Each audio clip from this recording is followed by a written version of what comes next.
Number 1 जो आपने भेजा है उसमें लिखा पोस्ट फर्टिलाइजेशन इवेंट एंडोस्पर्म और कोटिलिडन। पहली बात की जो पोस्ट फर्टिलाइजेशन इवेंट जो है वो है आपका रिप्रोडक्शन इन ऑर्गेनिज्म। ये सिलेबस से बाहर हो चुका है, लेकिन फिर भी ये हम पढ़ लेते हैं क्योंकि ये कॉमन चीज़ है। ये sexual reproduction in flowering plant में भी आता है। एंडोस्पर्म के बारे में पढ़ेंगे कम्प्लीटली एंड कोटिलिडन के बारे में पढ़ेंगे। कोटिलिडन से कुछ स्पेसिफिक ऐसा क्वेश्चन नहीं आता है, जो आता है मैं कवर कर दूंगा। ठीक है, चलो अब पोस्ट फर्टिलाइजेशन। देखो नाम में क्या चीज़ है, पोस्ट फर्टिलाइजेशन मतलब फर्टिलाइजेशन के बाद 3 फेज होते हैं, pre fertilization event and post fertilization event. तो एक बताओ तीनों प्रोसेस में सबसे ज़्यादा बड़ा प्रोसेस कौन सा होगा? ऑब्वियसली पोस्ट फर्टिलाइजेशन इवेंट, क्योंकि इसमें फर्टिलाइजेशन के बाद जाइगोट बनेगा, जाइगोट के बाद एम्ब्रियो बनेगा, तो इसमें ज़्यादा टाइम लगता है। सबसे कम टाइम तो फर्टिलाइजेशन इवेंट में लगता है, बस गैमेट फ्यूज़ हो गए, वो फर्टिलाइजेशन इवेंट हो गया। खैर देखो, प्री फर्टिलाइजेशन इवेंट का मतलब क्या है? फर्टिलाइज होने के लिए क्या चाहिए? गैमेट होने चाहिए, मेल गैमेट फीमेल गैमेट, जो 2 गैमेट आपस में फ्यूज़ करेंगे। तो प्री फर्टिलाइजेशन इवेंट में गैमेट का बनना, गैमेट कैसे ट्रांसपोर्ट होगा, ये सब। फिर उसके बाद फर्टिलाइजेशन इवेंट में जो फर्टिलाइज हो गया, बस सिंपल। पोस्ट फर्टिलाइजेशन इवेंट में फर्टिलाइजेशन के बाद, सिंपल, फर्टिलाइजेशन के बाद, जैसे फर्टिलाइजेशन के बाद क्या बनता है? जाइगोट, जाइगोट के बाद क्या बनता है? एम्ब्रियो, एम्ब्रियो के बाद क्या बनता है? वो फिर आगे डेवलप करता जाएगा, तो वो आता है आपका पोस्ट फर्टिलाइजेशन में। बाकी कुछ ऐसा स्पेसिफिक नहीं है, इससे कोई क्वेश्चन आने वाले नहीं है स्पेसिफिक करके। अब तुम्हें इसमें क्या समझ में नहीं आया पता नहीं, बट इस बात का ध्यान रखना, फर्टिलाइजेशन के बाद जो भी प्रोसेस हो उसको हम पोस्ट फर्टिलाइजेशन इवेंट में काउंट करते हैं। जैसे जाइगोट बनना, जाइगोट से एम्ब्रियो बनेगा, एम्ब्रियो से उसका प्रॉपर स्ट्रक्चर आना शुरू होगा। अगर ह्यूमन है तो हाथ पाँव, तुमने पढ़ा है कि 9 महीने में पहले महीने क्या होता है, दूसरे महीने क्या होता है, तीसरे महीने क्या होता है। अगर ये है ह्यूमन की बात। प्लांट के केस में क्या होता है कि रेडिकल बनते हैं, प्लीम्यूल बनता है, रेडिकल से रूट बनता है, प्लीम्यूल से शूट बनता है, तो वो हो गया पोस्ट फर्टिलाइजेशन इवेंट में। मतलब कि फर्टिलाइजेशन के बाद कुछ भी हो वो पोस्ट फर्टिलाइजेशन इवेंट। तो तुम्हारे को क्वेश्चन मिलेगा तो समझ लेना कि क्या है, ये फर्टिलाइजेशन के बाद का टाइम है, या फर्टिलाइजेशन के पहले का टाइम है, या फर्टिलाइजेशन का टाइम है। 3 इवेंट, ठीक है।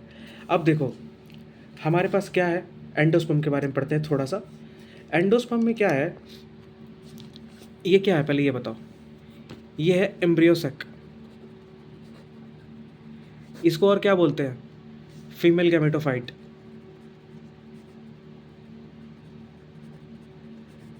ठीक है, अब इसका स्ट्रक्चर क्या है?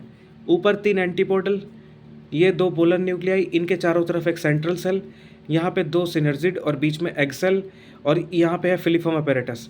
इनके अलावा क्या इंपॉर्टेंट है? इनकी प्लॉइडी। एंटीपोडल की प्लॉइडी कितनी होती है? एन। पोलर न्यूक्लियाई की प्लॉइडी कितनी होती है? एन।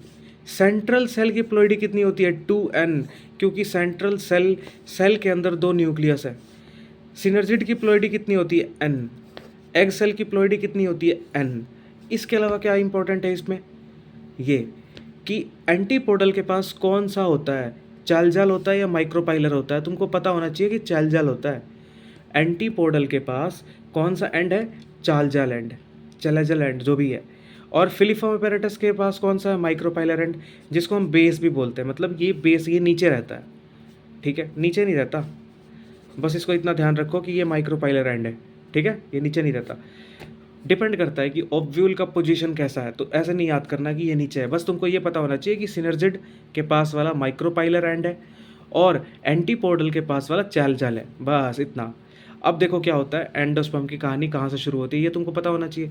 इसके बारे में जो मैंने तुम्हें कहानी बता दी ये पता होना चाहिए, ठीक है।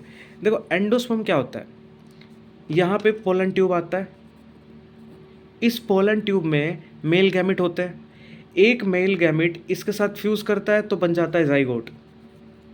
ऑब्वियसली एग सेल के साथ मेल गैमेट फ्यूज़ करेगा तो वो जाइगोट ही बनेगा। दूसरा इसके साथ फ्यूज़ करता है तो यहाँ पे होता है ट्रिपल फ्यूज़न। ट्रिपल फ्यूज़न क्यों बोलते हैं? यहाँ पे 3 न्यूक्लियस का फ्यूज़ हो रहा है, एक न्यूक्लियस जो मेल गैमेट लेके आ रहा है, और यहाँ पे पहले से ही 2 पोलर न्यूक्लियाई है तो 3 न्यूक्लियस हो गया ना, तो ये होता है ट्रिपल फ्यूज़न। अब polar nuclei plus male gamete, ये हो गया ट्रिपल फ्यूज़न, 2 पोलर न्यूक्लियाई होते हैं। जब ये अपने आप को फ्यूज़ करते हैं तो होता है ट्रिपल फर्टिलाइजेशन। और इस ट्रिपल फर्टिलाइजेशन की प्लॉइडी नाम से ही है, 3 फर्टिलाइजेशन, 3 न्यूक्लियस के फर्टिलाइजेशन तो 3N, ठीक है।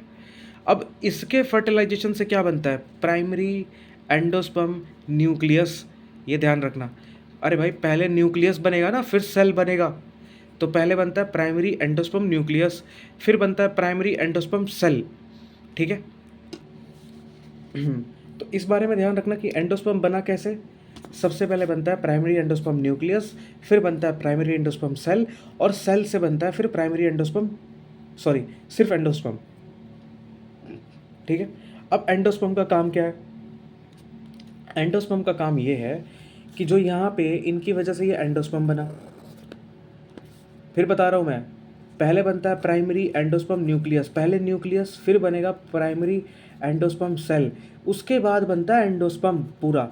अब ये एंडोस्पर्म क्या करता है, ये एंडोस्पर्म रेस्पॉन्सिबल है इस जो egg cell plus male gamete, ये जाइगोट, जाइगोट के बाद क्या बनेगा, एम्ब्रियो।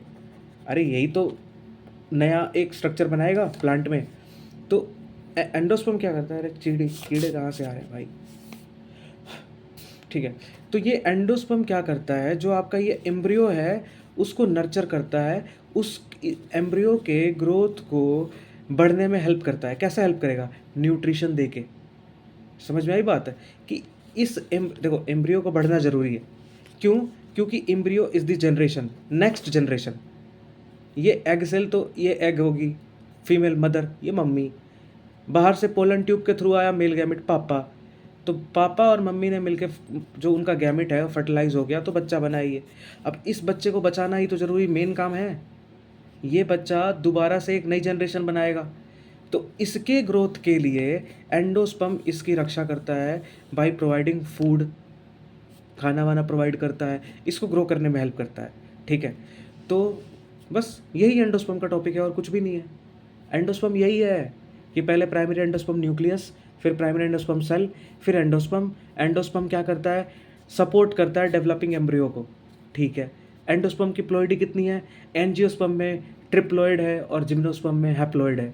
और एंडोस्पर्म किससे बनता है, पोलर न्यूक्लियाई 2 और मेल गैमेट 1, इन दोनों के फ्यूजन से बनता है। जबकि पोलर न्यूक्लियाई में 2 न्यूक्लियाई होते हैं, तो तुम कह सकते हो कि 3 न्यूक्लियस के फ्यूजन से बनता है, जिसको हम ट्रिपल फ्यूजन भी बोलते हैं। अब एंडोस्पर्म में भी 2 कैटेगरी है, कौन सी कैटेगरी है, एक कैटेगरी है नॉन एल्बुमिनस, जिसको हम एक्स एल्बुमिनस कहते हैं, एक है एल्बुमिनस। अब इनका मतलब क्या है, मतलब ये है कि एंडोस्पर्म बना क्यों था, टू सपोर्ट डेवलपिंग एम्ब्रियो।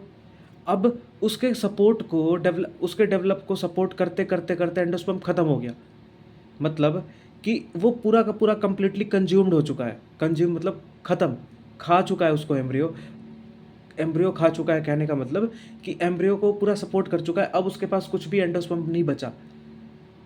कहने का मतलब कि इस बच्चे को सपोर्ट करने के लिए, एम्ब्रियो को सपोर्ट करने के लिए एंडोस्पर्म था कि तू ग्रो कर, हम सपोर्ट करेंगे, मैं सपोर्ट करूँगा तेरे को खाना दे के। तो उसको सपोर्ट करते करते एंडोस्पर्म ख़त्म हो गया, उसको बोलते हैं नॉन एल्बुमिनस या एक्स एल्बुमिनस। इसका एग्जांपल है पी, ग्राउंडनट, बीन। और कुछ ऐसे एल्बुमिनस होते हैं जो एम्ब्रियो को ग्रो करवाते हैं और आखिरी में कुछ बच भी जाते हैं, मतलब एम्ब्रियो ग्रो हो गया, जितना करवाना था एंडोस्पर्म ने करवा दिया, ग्रो होने के बाद भी पर्टिकुलर अमाउंट ऑफ एंडोस्पर्म बचा हुआ है। उसका एग्जांपल है वीट, मेज़, बार्ले, कैस्टर, कोकोनट। पूरी एनसीईआरटी में इतने ही एग्जाम्पल हैं, तुमको दोनों याद नहीं करने, एक याद कर लो, और जब तुम्हें एक याद होगा तो मैच कर लेना। अगर तुमसे पूछा कि इसमें से एल्बुमिनस बताओ तो तुम ये याद कर लो, बता दो। तुमसे पूछा कि नॉन एल्बुमिनस बताओ तो तुमने ये याद कर रखा है, देखो कि जहाँ पे ये ऑप्शन है तो वो तो होगा नहीं, क्योंकि ये एल्बुमिनस है। तुम्हें जैसे अच्छा लगता है वैसे याद करो।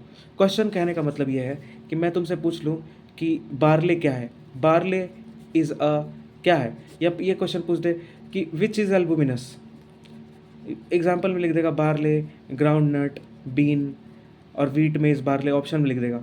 तो जो तुमने याद कर रखा है उसके अकॉर्डिंग ऑप्शन को एलिमिनेट करके याद कर, उसको एलिमिनेट करके आंसर दे दो। खैर अब इसमें बात करेंगे तो बहुत लंबी बात खींच जाएगी, तुम्हें जैसे याद करना है करो, बट याद होना चाहिए। ऑप्शन बहुत इंपॉर्टेंट है, क्वेश्चन बहुत बार आए हुए हैं, ठीक है। अब आगे चलते हैं। देखो हमने पोस्ट फर्टिलाइजेशन इवेंट की बात करी, हमने एंडोस्पर्म की बात करी। अब हम चलते हैं कोटिलिडन के बारे में बात करने। मुझे याद नहीं है कि कोटिलिडन से क्वेश्चन कितने आते हैं, कोटिलिडन से क्वेश्चन कभी आए भी हैं पर्टिकुलरली नहीं। देखो भाई, मेरे को कोटिलिडन जितना मुझे लगा कि इतना ही एक्सप्लेन करना चाहिए, मैं उतना ही एक्सप्लेन करूँगा, ज़्यादा नहीं करूँगा, बहुत ही 1 मिनट में एक्सप्लेन करके आगे बढ़ जाएंगे। देखो, जो सीड होती है, सीड बीज, वो 2 तरह की होती है, या तो वो मोनोकोट होती है या वो डाइकोट होती है। ठीक है, उसी तरीके से बात है, ये डाइकोट होगी और ये मोनोकोट होगी। देखो, मोनो का मतलब क्या होता है, वन कोट, मोनोकोट का मतलब कोटिलिडन, वन कोटिलिडन, और मोनोकोट में एक ही कोटिलिडन होता है और उसको हम स्क्यूटेलम बोलते हैं। ध्यान रखना, यही क्वेश्चन आता है कोटिलिडन पे, और कुछ आता ही नहीं है। अब तुम्हें लगेगा कि कोटिलिडन किसको बोलते हैं, भाई कोटिलिडन किसको बोलते हैं, ऐसे नहीं आता कि व्हाट इज कोटिलिडन। तुमसे ये पूछ लेता है कि मोनोकोट में कितने कोटिलिडन होते हैं, एक, तो मोनोकोट में जो एक कोटिलिडन होता है उसको क्या बोलते हैं, स्क्यूटेलम, बस यही क्वेश्चन आता है। डाइकोट में कितने कोटिलिडन होते हैं, 2। अब डाइकोट में कोटिलिडन को कोटिलिडन ही बोलते हैं, उसका अलग कोई नाम नहीं है। तो यहाँ पे मेरे को इसके अलग कोई क्वेश्चन मिलता नहीं है, और अगर मिलेगा भी तो तुम्हें मिलेंगे डायग्राम बेस्ड। डायग्राम बेस्ड का मतलब जैसे ये दिखाता हूँ, ये कि यहाँ पे इसमें से कोटिलिडन को आइडेंटिफाई करो, तो देखो यहाँ पे कोटिलिडन है, आइडेंटिफाई करो, यहाँ पे कोटिलिडन को आइडेंटिफाई करो, ये कोटिलिडन है। तो इस तरीके से क्वेश्चन आ सकते हैं कोटिलिडन पे, नहीं तो तुम्हारे को क्वेश्चन नहीं आएगा, इतना ही आएगा जितना बताया। तो ये इस वीडियो में हमने एंडोस्पर्म, पोस्ट फर्टिलाइजेशन इवेंट और कोटिलिडन को एक्सप्लेन किया, और इतना ही है। और अगर इससे कुछ बाहर आता है तो प्लीज़ क्वेश्चन बताना, जिससे मैं तुम्हें और बता दूं। बाकी जितनी मैंने तैयारी करी है उससे इतने ही आते हैं, ठीक है।